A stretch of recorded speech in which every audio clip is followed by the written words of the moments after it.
시간이 되었습니다. 다 같이 사도신경으로 신앙 고백하시며 2024년 12월 6일 새벽 기도에 함께 시작하겠습니다. 나는 전능하신 아버지 하나님 천지의 창조주를 믿습니다.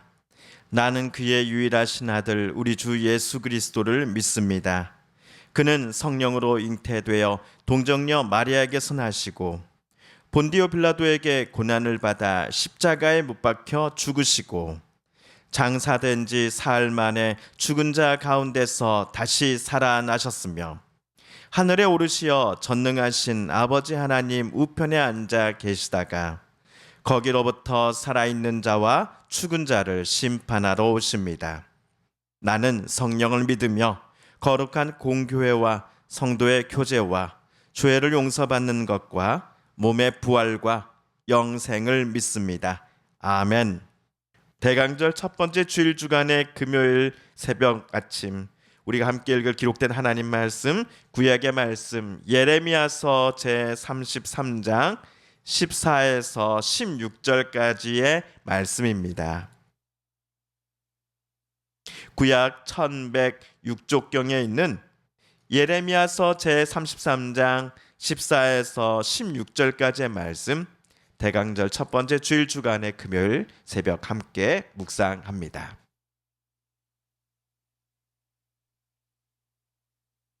여호와의 말씀이니라. 보라, 내가 이스라엘 집과 유다 집에 대하여 일러준 선한 말을 성취할 날이 이르리라.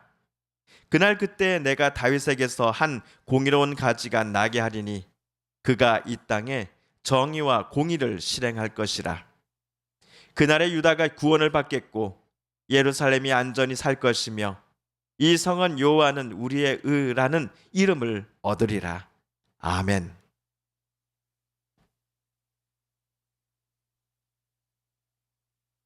오늘은 대강절 제 첫 번째 주일 주간의 금요일입니다.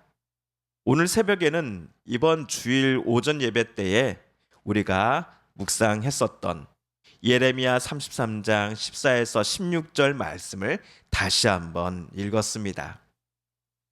예레미야는 주전 600년경부터 주전 587년경 예루살렘 성이 바벨론에 의해서 완전히 함락되기까지 예루살렘에서 활동했던 선지자입니다. 당시는 아수르, 이집트와 같은 기존의 제국들을 찍어 누르고 바벨론이 새로운 고대 근동 지역의 신흥 강자로 떠올랐던 시기입니다. 바벨론은 예루살렘을 두 번에 나눠서 포위했습니다. 1차 그리고 2차 포위 사이에 약간의 간격이 있습니다. 이집트가 바벨론과 맞서 싸우고자 했기에 느부갓네살은 예루살렘 포위 병력들을 이집트의 반란을 해결하고자 이동시켰기 때문이었습니다. 이집트를 잠잠하게 한 후 바벨론 군사들은 또다시 예루살렘 성 사방을 완전히 포위했습니다. 이때를 가리켜 학자들은 바벨론의 예루살렘 포위 제2차 시기라고 부릅니다. 제2차 포위가 시작할 때부터 성이 완전히 함락되고 항복을 이스라엘이 선언하게 될 때까지 그 기간이 무려 18개월이었습니다. 1년하고도 6개월의 시간 동안 남유다의 왕과 고관들 그리고 수많은 백성들이 예루살렘 성 안에 갇혀 있었던 것이었습니다. 주일에 말씀드렸습니다. 1년 6개월의 시간 동안 예루살렘에는 큰 기근이 찾아왔다라고 말씀드렸습니다. 성 밖으로 나가지 못하고 오로지 성 안에서만 의식주를 해결해야 하는 처지였는데 여기에 기근까지 겹친 것입니다. 결국 성내의 식량이 모두 떨어지고 말았습니다. 그러자 평화의 성이라는 이름을 가진 이 예루살렘은 그야말로 지옥의 성, 전쟁의 성으로 바뀌고 맙니다. 극심한 식량난으로 어미가 자기 자식을 잡아먹는 일도 있었다라고 예레미야 선지자는 에가서에서 기록하였습니다. 백성들 사이에 이와 같은 대혼란과 난리가 일어났는데 그 당시에 정치권은 백성들에게 안정과 평화를 전혀 가져다 주지 못했습니다. 다윗 가문의 후손이라는 시드기야와 고관들은 친바벨론파와 친애굽파로 나뉘어져 있었습니다. 백성들의 생명과 안전을 보장하기보다는 고관들은 자신들의 목숨과 재산을 유지하는 데에만 전력을 쏟아 부었습니다. 그렇다고 하여 당시의 종교 지도자들이 나라와 백성들에게 빛이 되고 희망을 불어 넣어주는 존재들이었는가? 그렇지 않았습니다. 예루살렘 성전에서 일하는 제사장들과 레위인들의 많은 이들이 하나님의 뜻과 경고를 듣는데 별로 관심이 없었습니다. 저들은 하나님 뜻과는 정반대로 외치고 행했습니다. 하나님께서 말씀하시지 않았음에도 본인들이 하나님의 말씀을 들었다라고 외치며 종교인들의 권위를 가지고 자신들이 지금 외치는 말들이 옳다라고 주장하였습니다. 하나님의 이름을 가지고 그들은 장사를 한 것입니다. 어찌 보면 예레미야 당시의 종교 지도자들과 정치 지도자들 사이에 이해 관계가 맞아떨어졌습니다.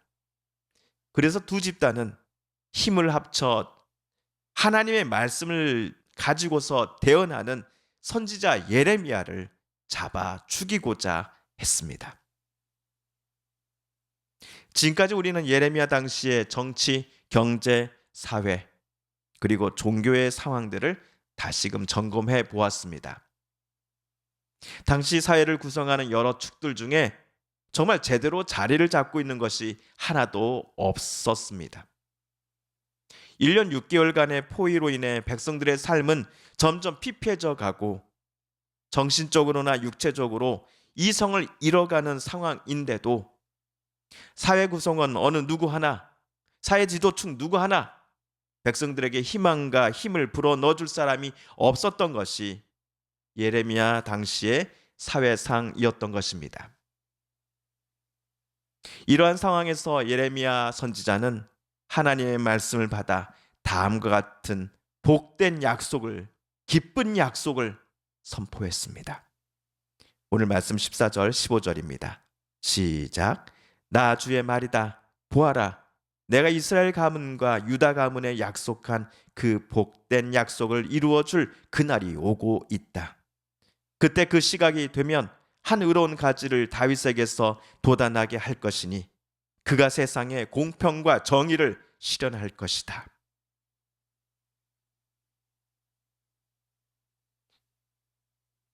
예루살렘이 안팎을 그리고 동서남북 사방 어디를 쳐다보아도 백성들은 아무런 희망을 얻지 못하였습니다. 오히려 절망과 낙담 속에 백성들은 사회 곳곳이 공평과 정의가 무너져 가고 있음을 한탄하며 바라볼 뿐이었습니다. 그런데 선지자가 선포한 하나님의 말씀에 따르면 하나님은 다윗 가문의 사람 중에서 한 사람을 이 땅에 보내신다고 합니다. 이 사람을 하나님께서 구체적으로 언제 보내실지는 선지자도 몰랐습니다. 오직 하나님께서 작정하시고 계획하신 때 그 사람을 보내실 것인데 그날이 점점 가까이 오고 있다라고 선지자는 말할 뿐이었습니다. 하나님께서 보내실 그 사람이 다시금 이 땅에 무너져 있었던 공평과 정의를 회복시킬 것입니다. 하나님이 보내신 그 사람으로 말미암아 죽음의 도시로 변해버린 예루살렘이 다시금 안전한 거처가 될 것입니다. 하나님께서 정하신 때에 보내신 그 사람 때문에 유대 땅은 죽음의 땅이 아니라 구원을 또 건져냄을 얻고 경험하는 땅으로 변하게 될 것입니다.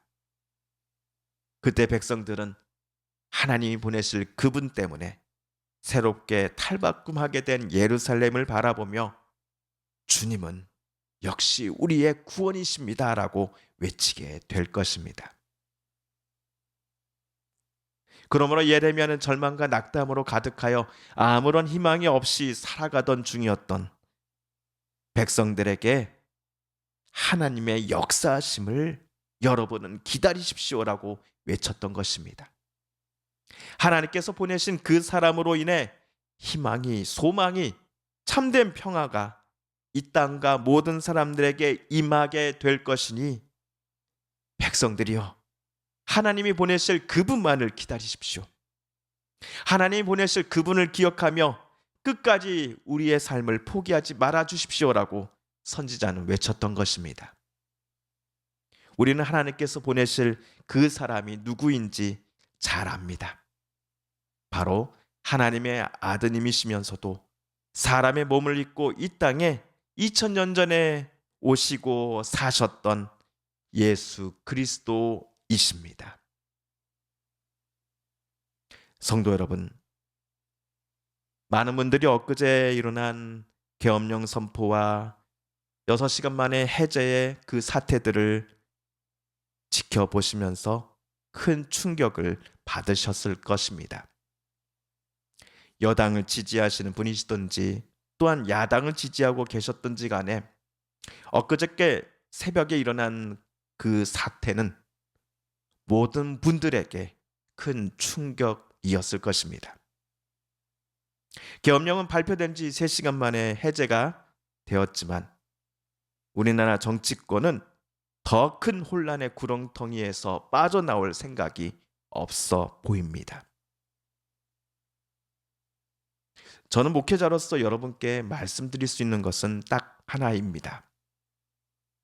하나님의 정의가 강물처럼 정치권에 흐르게 되기를 우리 그리스도인들이 간절함으로 기도해야 한다는 사실입니다.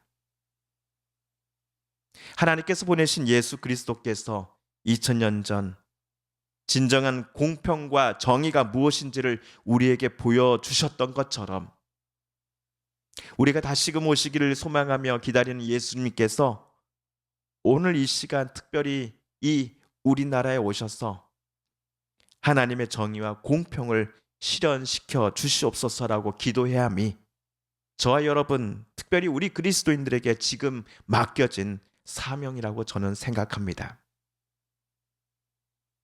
이 혼란함을 틈타 본인의 야망을 실현하는 이들이 없기를 위해 우리는 기도해야 합니다.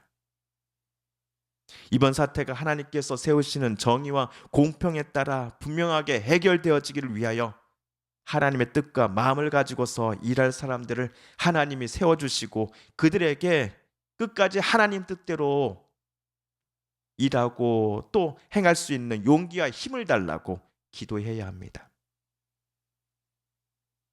마지막으로 엊그제 화요일 우리 교회 단체 카톡방에 강기호 장로님께서 올리신 기도문이 있습니다.